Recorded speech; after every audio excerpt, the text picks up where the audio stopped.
Hello, Facebook friends. Hold on.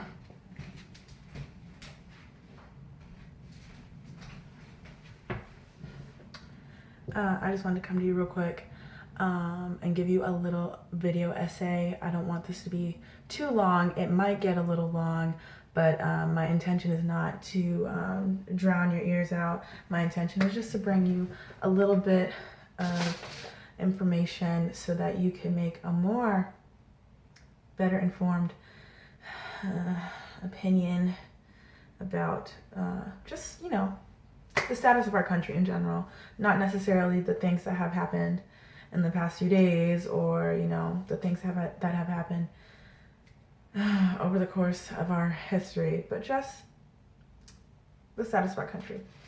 And I wrote some stuff down, and I would just write this in a blog post and post it, but it's actually become very clear to me that many of you lack reading comprehension and also don't read things that you fear will contradict your way of life. And I understand that fear fuels people. And so what can you really do except for embrace the discomfort and do what's right? Many of us can't do that. And it takes a certain type of person who truly cares about justice and doing the right thing to get all the way uncomfortable about their privilege and acknowledging other people's oppression to really read something that might challenge them. So since many of you can't do that, I just thought I would make this quick video. It might not be quick, but anyways, let me stop rambling and get started. So in this essay, I want to talk about how the government, the United States government, does not care about us. And when I say the government, I mean the government as a whole. They don't care. There are a few within the government system who do care, but the government does not care, okay? So the first thing is the government doesn't want you to have knowledge, especially if you are low income. The government doesn't want you to have knowledge, and I'm going to get to my subpoints now. That's my thesis. The government doesn't want you to have knowledge, especially if you're low income. And my subpoints are, they don't want you to have knowledge because then you'll know they only care about making money. Then you'll know that the government doesn't care about justice.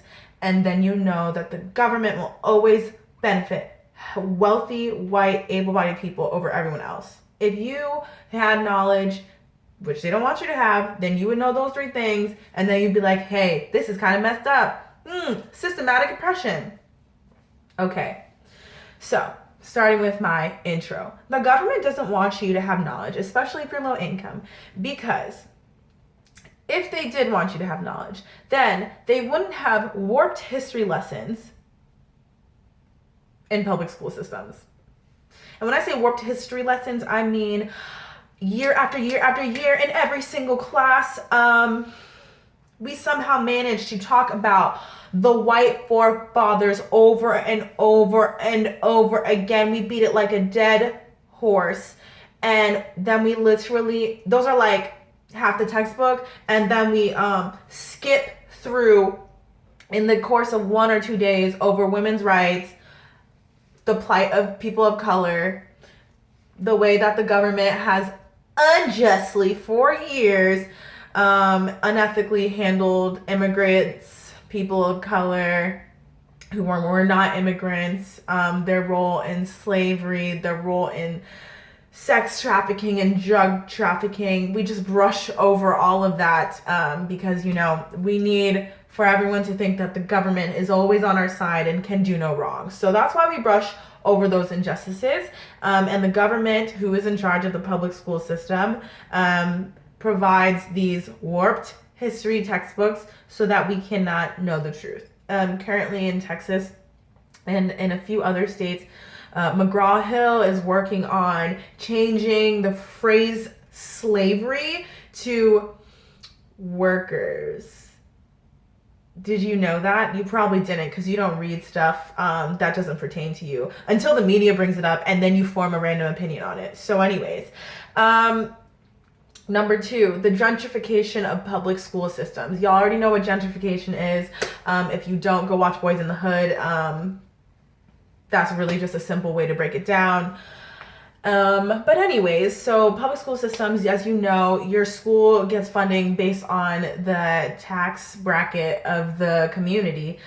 So you live in a high income community where the tax properties of the housing is high, then your school's going to have more funding. You're going to have better access, better programs, things like the IB programs, things like academies in public schools, things like that. If you live in a more lower income area, you're going to have crappy old textbooks. You're going to have crappy, school infrastructures. You're going to have not as much technology, resources. You're going to have underpaid teachers who are really tired and annoyed.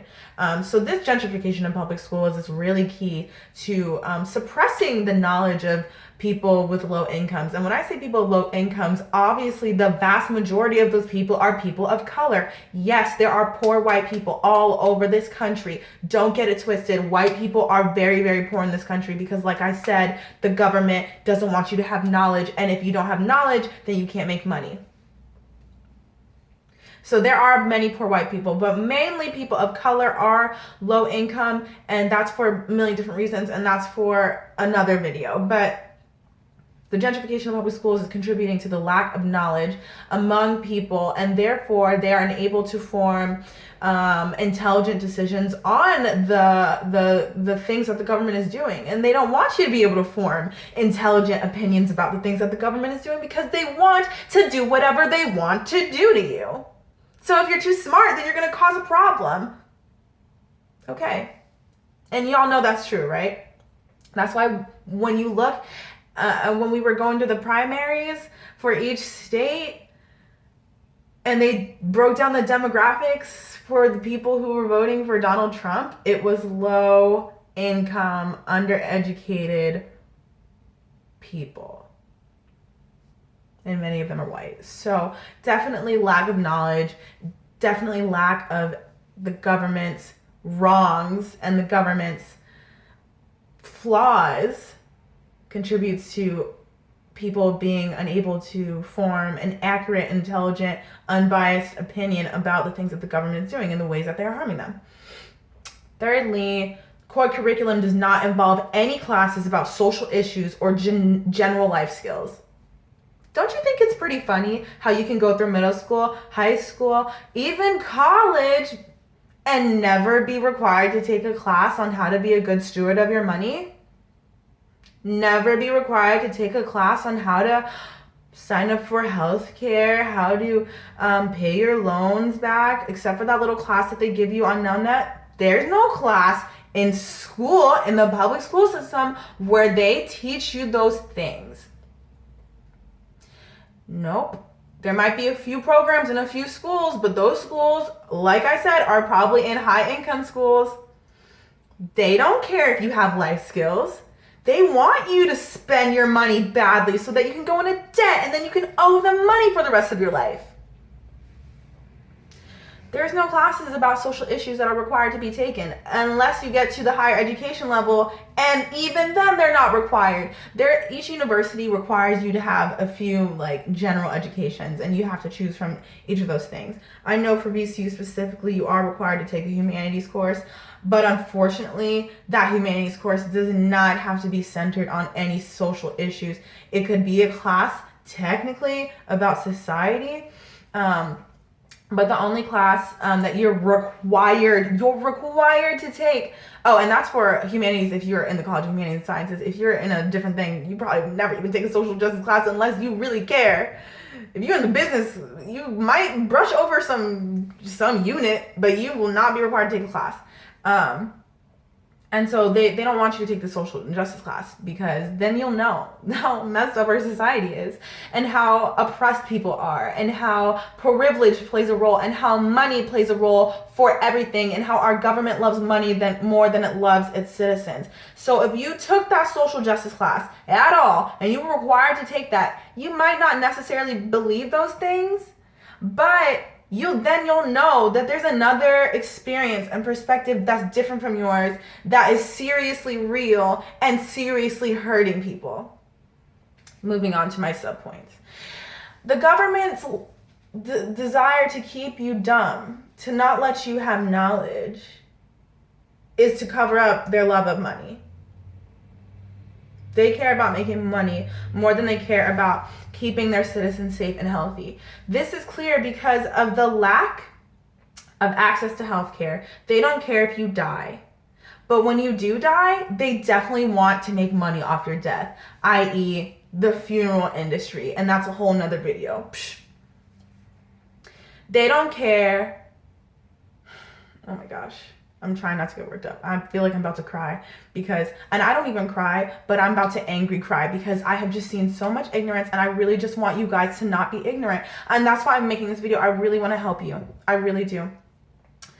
That is why they don't care if you have access to healthcare. The reason why people are not insured for pre-existing conditions is because the government doesn't want you to be alive. They want you to be sick. That's why when you're sick, your doctor prescribes you medicine through the pharmaceutical companies that make them more money. Your doctor makes money from prescribing you medication. You realize that there's probably an easier fix for whatever you're dealing with. There's probably a natural remedy, an organic remedy that does not involve you putting chemicals in your body unless you have a serious illness.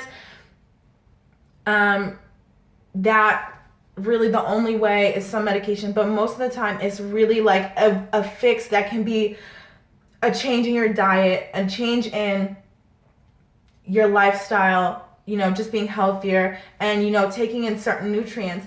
The government doesn't want you to be healthy. They don't want you to have access to good healthcare. They want you to live off of your meds for the rest of your life so they can keep taking money from you. They don't want you to be healthy. That's why all of our food is processed and filled with GMOs and all this nonsense. And that's why they want you to drink milk, and they want you to, I know I sound extremely like I'm being a conspiracy theorist right now, but if you would read some books, then you will know this is true.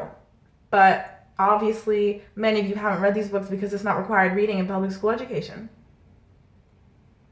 And you're not required to take a social justice class. So you don't see how these things are relevant. Do you see how the intersectionality is playing into it now? Do you see? All right.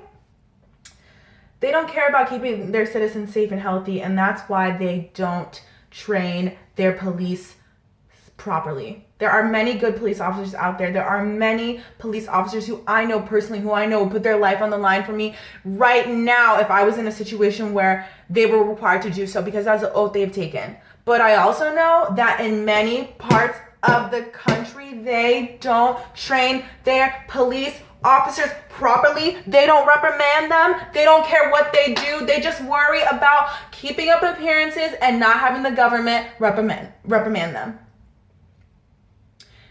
The police departments already don't receive enough funding from the government, because if the government cared about putting out paid public servants to protect and serve, then they would put money into those departments instead of putting the money into the prisons, okay? So really, when you become a police officer in a neighborhood or a community where there is high violent crimes, and that's a whole nother video why certain communities are more violent. But when you're a police officer in those places, it's almost like your department makes more money. This is how the government's set up, y'all. Look it up and read. Your department makes more money. You have more opportunities to be recognized and move up in that department. The more criminals you get.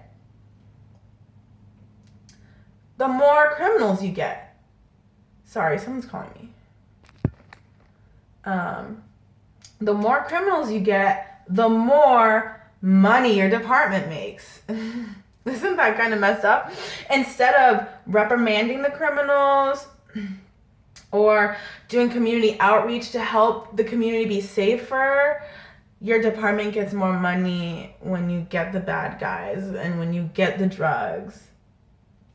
I mean, those things are definitely bad, but they don't pour money into the police department to go out and show their communities how to be safer and how to give them resources where they can talk directly to their communities. Many police officers don't even know about what is going on in those communities that would perpetuate this type of lifestyle that is going on, and they have no medium to communicate with them. They can't relate to them, and yet they're expected to go out there and protect and serve that community when they're not given any training or education about the community, and they have no ties to that community, and so they really don't care when people get hurt. If you don't believe me, go read the book Punished by Victor Rios. I believe the author's name is Victor Rios. Go read that book. Tell me what you think about it. I would love to have an honest debate or discussion about it. I really love reading, and I really feel like getting a different perspective is something that is necessary to understand life. Like, if all you think for the rest of your life is the police are good and they're always going to be there to help you, then you're really living in a different world than the majority of people of color. And I'm not even going to go into it because this video is not about race. It's not about race. I mean, race is just one of those, it's just one of those intersectional topics that is literally like for me, when I look at intersectionality, the thing in the center of that is money. And literally the biggest branch out of money is race. So it's always going to be a part of the conversation. And if you can't acknowledge that, then you're living in a freaking fantasy land and you have to check your privilege. Lastly, I would just like to speak on, because they don't put money into their police departments to provide them with the knowledge about biases and prejudices that we all have, and don't ever ask them to check that. They instead put the money into, and how to properly obtain, someone who you believe has broken the law, how to properly retain them and cuff them and bring them in for their due process and their day in court. We can't seem to get that right now. We still can't seem to get the training out there to show you how to subdue a criminal without ending their life. I mean, really, has no one shown these people how to point a gun and shoot at any other part of your body that doesn't contain a major life organ that you need to live? Like, really? Do y'all just shoot at chests and stomachs all day? And backs? Hi, I have a hand. Hi, I have a foot. Hi, I have a thigh. Hi, I have a buttocks. You can shoot me in any of those places, but y'all still be shooting people in their organs that they need to live? That's bad training. Go read about it. I mean, the police aren't going to talk about it because then they'll get fired. And they don't want to get fired because they need money. You see how money is the core of everything, y'all? But instead, the government pours money into our prison systems, and they're now privatizing our prisons.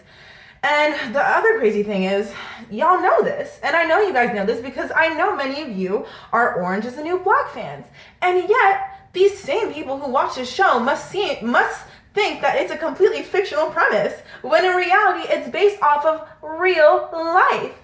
The themes in that show are based off of real life. And this past season, I really thought, hey, maybe some people will start to get it. No, y'all must really think this is a fictional premise. The prison industrial complex is made to make money for the government.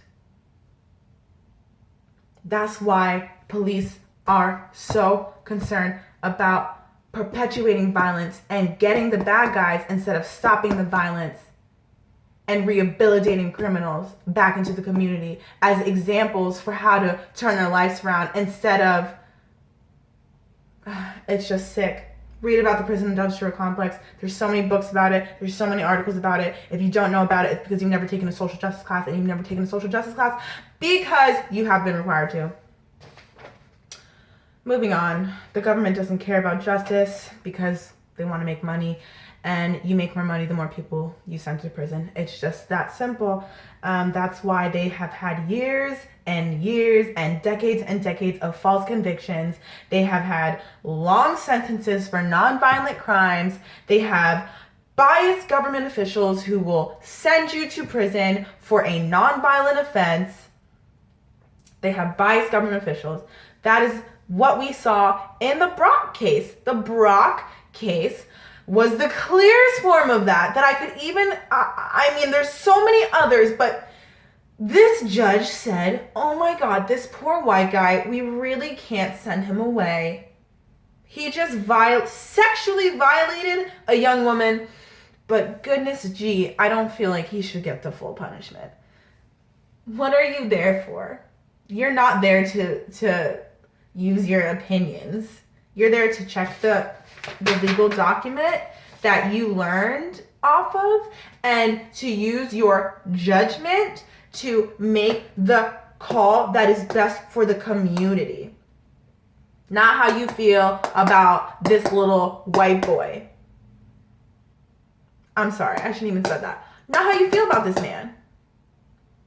It's not how you should feel about this little meek looking man who looks like he couldn't possibly hurt someone. He did hurt someone.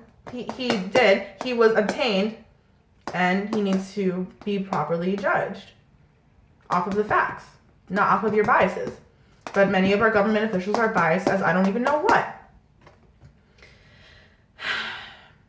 And yeah, they don't care about justice because now they're okay with police officers whose job is not to kill people, but to retain them and bring them in for questioning and due process.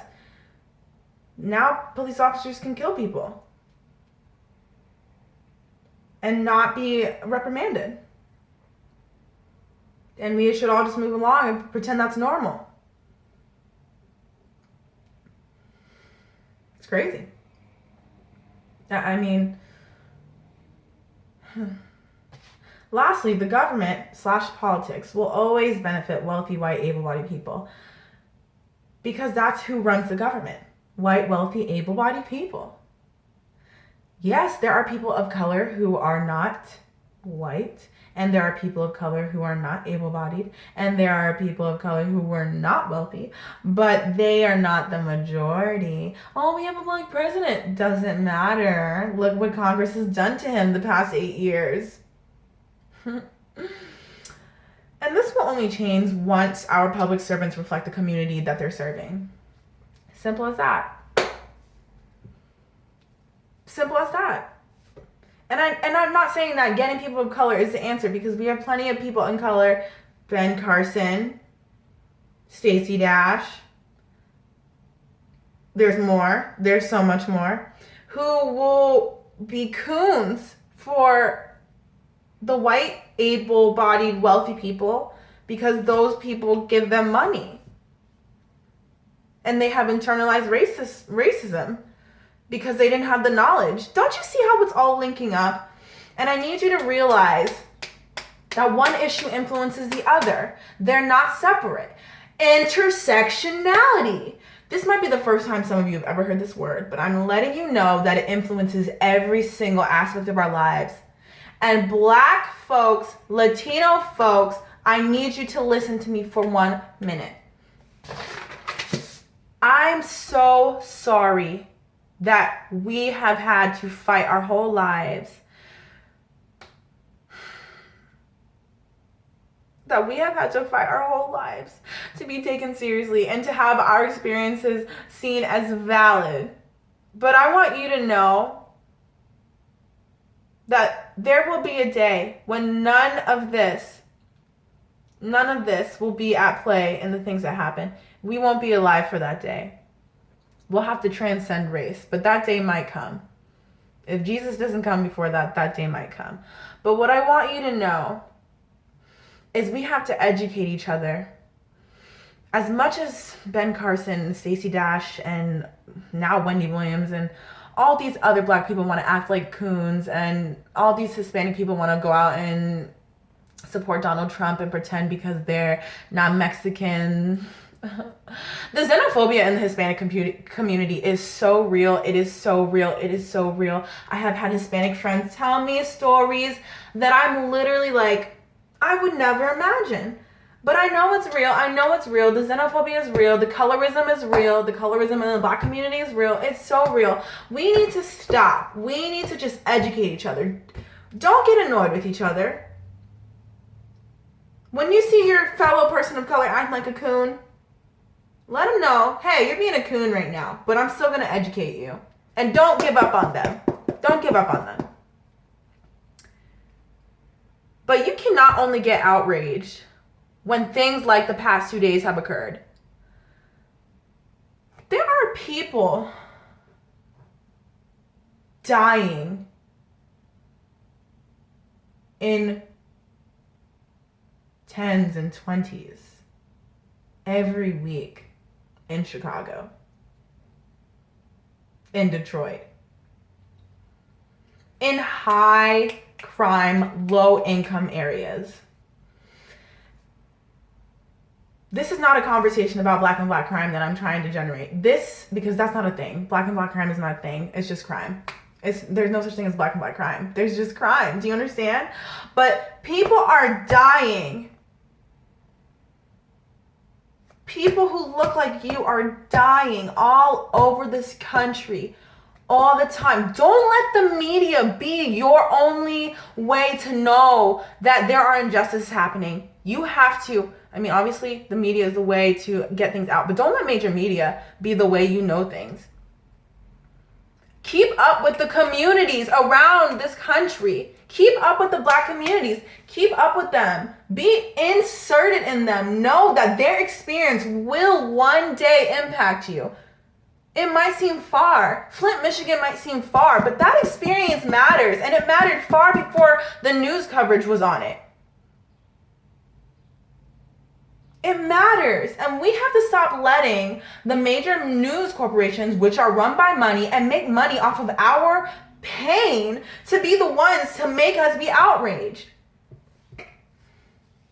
People are dying all the time. Don't let this white cop killing a black man headline be the thing to pull you out. If that's what got you here, great.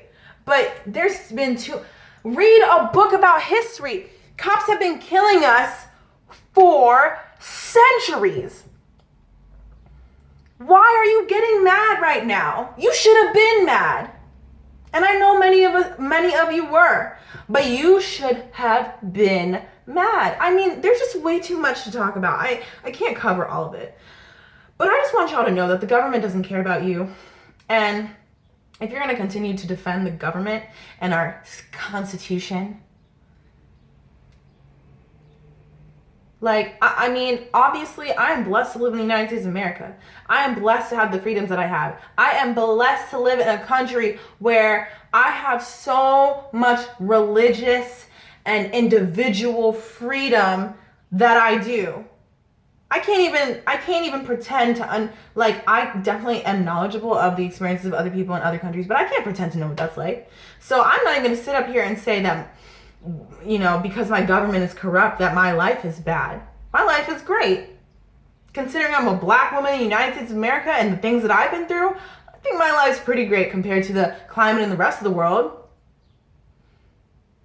And that's my Western privilege. Look at that. See how I just checked my privilege? A black woman checking her privilege. If I can do it, you can do it. So that was my video essay. It's really long. And I'm sorry if you can't watch the whole thing. I hope you find time to watch it in chunks. I think it's a lot of good stuff. I'm not as coherent, and I wish I could be, but I want you to know the next time you start talking about something, consider that you probably don't really know all the facts, because the government didn't want you to know all the facts. They want you to form opinions based off of the government's media. Trust me, the government runs the media. Trust me. So don't think that CNN is an unbiased news source, because it's not. I definitely recommend the Young Turks for any of my liberals out there. I'm not a liberal, but I definitely think they get it. They get it. And if you're a Christian, do better. Don't be quiet when you see injustices happening, and only talk when you hear a issue that is driven by political gain come up. You're a hypocrite if you do that, and we're not all perfect. As a Christian, I'm not perfect, but I really am really sick and tired of my Christian brothers and sisters pretending they don't recognize the injustices happening in this world and pretending that they shouldn't speak on it. Jesus wouldn't be quiet about this. And y'all are just sometimes so un-Christ-like. It kills me. I don't even know. You go through and pretend that these things aren't happening and only talk about things that are politically affiliated with your political affiliation. When really, your political affiliation is so un-Christ-like and so money-loving that it is just the biggest contradiction I have ever seen in my entire life. And that's why I don't have a political affiliation, because, you know, like I said, all politicians are most of them are driven by money and self-gain. So that was my rant. There's so much more. I would love to continue this conversation with anyone who feels like they would, as long as they can be open-minded and calm. I don't get into angry arguments with people. If you try to post something rude on this video, I will unfriend you so quick you won't even know what hit you. Not that should really hurt your feelings, because social media is not that serious. I probably don't even talk to you anyways. So that being said, if you watched this entire thing, thanks. That's cool. If not, bye.